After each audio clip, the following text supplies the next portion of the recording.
All right, let's get straight into the sociology of education. If you're gearing up for your Cambridge O-level sociology exam, you're in the right place. This explainer is going to walk you through the core theories.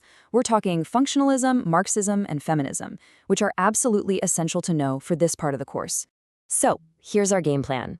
First, we'll look at how the whole idea of learning is changing. Then, we're going to break down the three big sociological perspectives: the functionalist view, the Marxist critique, and the feminist critique. And to wrap it all up, we'll put them side by side to really get you prepped for your exams. First up, let's throw out some old ideas. The idea that education only happens inside a school building with a teacher at the front.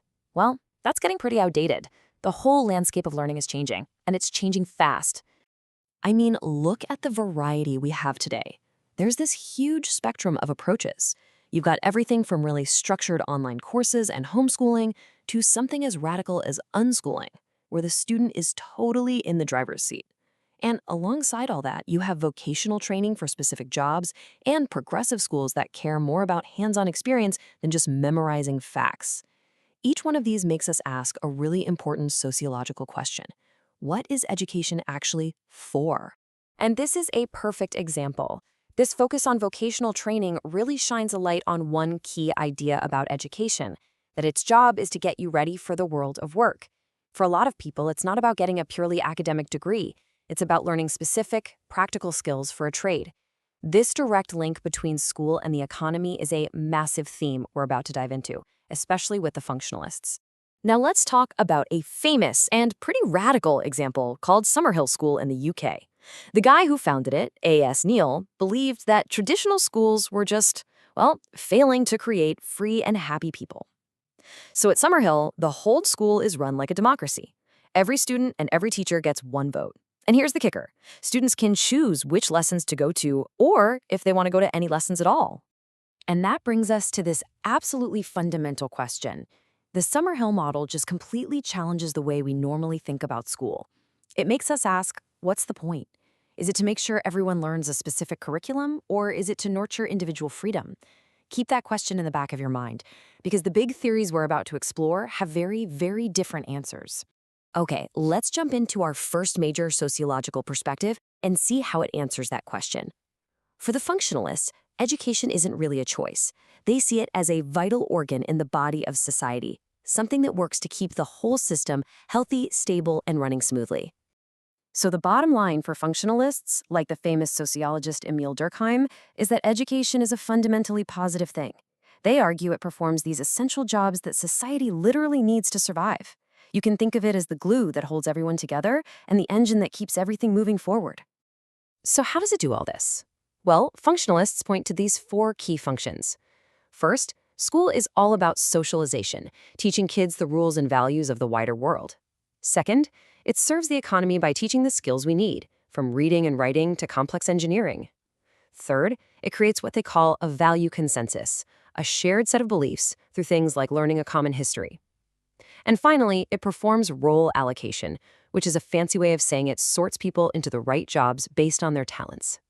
Now, that idea of role allocation is completely built on this one core concept: meritocracy. Functionalists believe that in modern society, your success isn't about your family background, it's about your talent and how hard you work. And the education system, with all its exams and qualifications, is seen as the fair and square way to make sure the most talented people get the most important jobs. It's all about social mobility. You can see why this is a pretty compelling argument, right? It helps explain why we even have a school system and how it connects to the economy. But, and it's a big but, it's got some major blind spots. Critics start asking questions like, is the system really a meritocracy? Or do things like a student's social class, their gender, or their ethnicity play a bigger role? And are the so-called shared values we're taught really shared by everyone? Or do they just benefit the powerful? This is where things get really interesting. Our next perspective takes all those criticisms and builds an entire theory on them. Marxists look at the exact same school system as the functionalists, and they come to the complete opposite conclusion. For Marxists, education is all about one thing: control. Thinkers like Louis Althusser called it an ideological state apparatus. Now that's a bit of a mouthful, but it just means it's an institution that serves the ruling capitalist class. Its main job is to pump out obedient workers and make the whole system of inequality seem fair, natural, and even inevitable. It creates a false consciousness where people just accept their lot in life. So how does this happen? Marxists point to something called the hidden curriculum. This has nothing to do with math or history. It's all the unstated lessons you learn at school. Sociologists Bowles and Gintes called it the correspondence principle because, well, school life corresponds perfectly to life in the workplace. You learn to be on time, to obey your boss, your teacher, to accept that there's a hierarchy, and to just put up with boring, repetitive work. It's all preparation for being a compliant worker. And that's why Marxists would say meritocracy is a complete myth. They argue the whole system is rigged from the start. A sociologist named Pierre Bourdieu talked about cultural capital. This is basically all the knowledge, language, and attitudes of the middle classes that schools are built around. It means middle-class kids have a huge head start. So the myth of meritocracy is really clever because it makes working-class students blame themselves for failing, not the unfair system. But social class isn't the only way society is divided. Let's switch gears and put on a feminist lens to look at the education system, because this perspective is all about gender. Now, just like Marxists, feminists are conflict theorists. They see the system as unfair and unequal. But for them, the main group that benefits isn't the capitalist class, it's men. They argue that schools are patriarchal institutions that do a massive amount of work in socializing boys and girls into different and unequal gender roles. And you can see this playing out everywhere. Think about the hierarchy in schools. Men are still way more likely to be head teachers. The curriculum itself is often gendered. You learn a lot about what men did in history, and textbook examples often show boys being active and girls being passive. Teachers, often without even realizing it, can have different expectations for boys and girls. And students often get pushed towards gender-appropriate subjects. Boys into science and tech, girls into the arts and caring professions.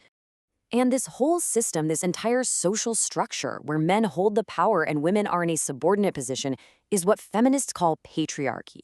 For them, the education system is a key pillar holding that patriarchal structure up. Okay, we've covered a ton of ground. We've got 3 totally different ways of looking at education.